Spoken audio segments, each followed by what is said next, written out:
Hi, this is Lisa with Quilting Block of the Month Facebook group, and we've just finished doing our 20 blocks for 2020, and so everybody's assembling them and everybody's asking how I put mine together. I did them in an attic window format, and so that each block is kind of formatted in the window. So you're going to have a 2.5 inch brown strip on one side, you're going to have a white 2.5 inch strip on the bottom, and then you're going to have a half square triangle of the brown and white in the corner of it. It's going to be 2.5 inch.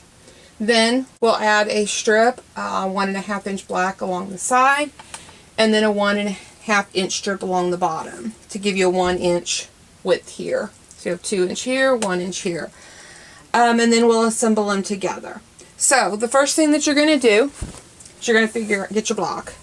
Now all of our blocks finished to 12.5 inches, or completed at 12.5 inches unfinished. When it's done, it'll be 12 inches. So what you're going to need is you're going to need to cut some strips of brown. Some people have used a darker gray. You can use kind of whatever color you want here, but it needs to be a darker. I just like the brown. And so you have a couple options you can do after you get your strips. Since all of our blocks are 12.5 inches, you can go ahead and cut them in strips of 12.5 inch. You can make them a little bit bigger so that when you fold them over, then you can trim them, make sure you get it lined up. So you can make them, say, 13.5 inches, or if you want, you can just leave it in a long strip, stitch one, add your next block, and kind of chain piece them together, and then cut them apart after you have pressed them open. It's kind of up to you how you would like to do it. Then you're also going to need, like I said, the white, or whatever the color you're going to use at the bottom. You can even use like a light gray, real pale gray for the bottom. And so you're going to want it also in a 2.5 inch. And you can do the same thing. You can go ahead and cut them into the same width as our blocks, which is the 12.5 inches. You can make it a little bigger so you've got some to trim, or you can just be ready to stitch them along. Now with the bottom, the sides we're going to put them one in together. On the bottom, we're going to have to use some half square triangles. And so when we have our half square triangles, we're going to put the brown towards the brown, the white towards the white, and then we're going to stitch our white strip to it. If you want to go ahead and just do one at a time, you can just use the strip like I did, trim it off, sew on your next half square, and continue on. Or you go ahead and cut your strips in 12.5, 13 inches just to give you a little room. And then you would just stitch them together there. And you'd fold it out and you'd press it. So what I'm going to do here real quick is I am going to go ahead and we'll get started on our first block. And so on our brown strip here, press it open and I will trim it. Okay, I've got my brown strip sewn on here with a 1/4 inch seam. I've gone ahead and I have pressed it over, and I have pressed it towards the brown just to make it easier. I've gone ahead and done that. Then what you're going to do is you're going to take your little corner piece, and you're going to want to make sure brown is to brown and white is to white. As you can see, you kind of got that corner in there. Don't want to put it like this, won't be right, or this direction. So brown to brown, white to white. And so you're going to go ahead and flip that piece over like this, and you're going to go ahead and sew your 1/4 inch seam allowance, and then you'll press it. So I've gone ahead and done that. Gone ahead and I've got it sewn, and then you're going to press it. Now the one thing that you need to take into account is that you don't want to press this one the same direction. You're going to want to make sure that you press it the opposite, because our next step is we're going to nest these two pieces here together, and then we're going to sew them together. So when you're doing them, you want to make sure that it's pressed the opposite. So if you did the brown towards your block, then make sure you do the white away from it. In this case, I did the brown away, so I'm going to do the white towards it. We're just going to line it up straight here across the end, and then we're going to sew from the corner across a 1/4 inch seam allowance. And as you can see, I went ahead and used a longer piece, and then after I fold it out, I can just simply cut it after I've pressed it open I will trim it to make sure that it's straight and making sure that the other side is straight as well. Okay, as you can see, I've got my 1/4 inch seam allowance down the bottom here, matching up my center. It's a little off, but you won't notice it with my little corner. So I got a straight line there, got a straight line over on this side, and of course across the bottom. So I'm back into a square. Now you're going to take a strip of 1.5 inch black fabric, and you're going to stitch it down this side over here. And so you'll just do a 1/4 inch seam allowance down this side. And again, you can do the same thing as I did with my brown. My pieces are longer. Just line them up, and I just stitch it down. I'll press it, and then I'll trim it. Okay, so I've got my strip of 1.5 inch black sashing stitched, and I've gone ahead and I have pressed it out, and I've trimmed it off at the top and the bottom to make it even.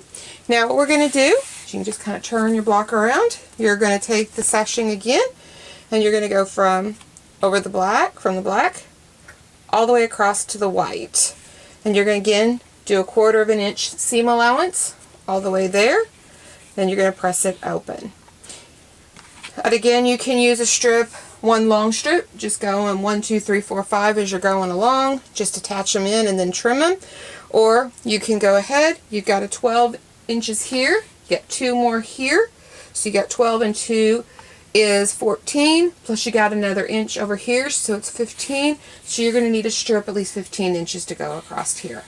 And then that way, you can, if you want to go ahead and pre-cut your strips. But I'll stitch that together real quick. Okay, I've gone ahead and got my sashing stitched at the bottom with a 1/4 inch seam allowance.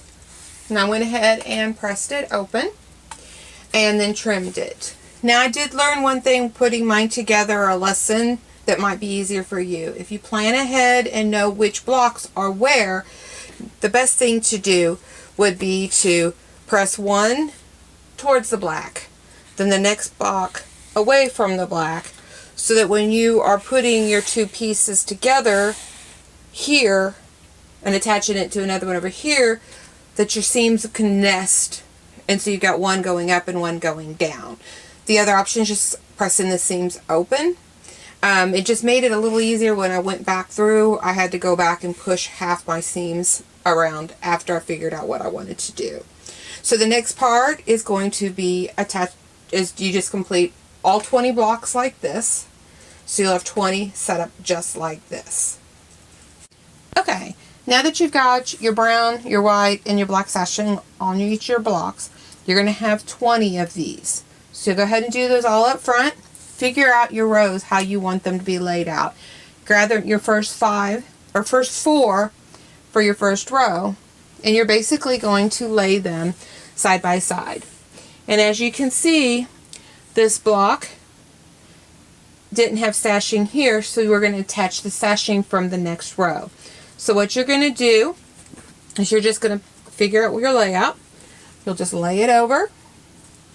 You'll stitch down your 1/4 inch seam allowance. Then you're going to open it back up and press it. So when you've pressed it, you're going to have a nice seam here. So you'll have the bottom row, and you'll have one here between it, and one over here on the left. You're going to attach all your rows together. Now the row, because your blocks all just have sashing on 2 sides, the last block is not going to have sashing on its right side. So you will need, on the 4th block for the row, add a sashing. The 1.5 inch sashing, just like you did over here. You're going to want to add it over here. You'll need to do that on all 5 of your rows. So go ahead and put all 5 rows together in that way. Then take your top row, the one that you designate to be the top row of your quilt. You're going to need to add a 1.5 inch sashing to the top of it, because you're already going to have it at the bottom, and when you get to the end of it, it'll be there automatically. So you're going to need to add it to your top row. So you'll add that across the top. Then you just simply stitch top row 1 to row 2, and then 2 to 3, and all the way down till you have all 5 rows together. Matching up your seams where you can. So you've got a seam right here, that you can match in to the row below it. Make sure you don't do like I did. I matched that one up to over here and couldn't figure out why it wouldn't work. So make sure that you get your seams lined up correctly. Good time to either clip them with the little clover clips or pin them together. Once you've got all of them together and pressed, you can decide if you want to add a border. I added a 5-inch border all the way around. I'm using this fabric in my stash, and so I had enough to do a 5-inch border, and that's about it. So I went ahead and cut the 5-inch border. I did my sides first, and then I did my top and bottom last. That way it's a straight strip all the way across at the top instead of having a cut in the corner. So once this is all assembled, if you do the 2.5 inch sash, brown and white, your 1.5 inch black sashing, a 5-inch border, the quilt will finish at 70 inches by 84 inches. And this is my quilt top, all finished, put together in the attic windows format with a 5-inch border around it.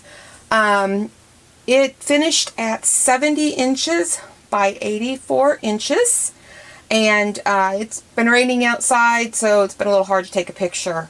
So, but I wanted to get it on here so you could see how nice it looks. And again, this is the attic windows for the Quilting Block of the Month Facebook group for the first 20 blocks that we did for 2020. Finish your quilt blocks and get them into a quilt top and get them posted so that we can all enjoy, whether you do it as the attic window or you just simply put sashing around the blocks or just sew the blocks together and finish it up. Again, this is Lisa with Quilting Block of the Month Facebook group. Have a great day.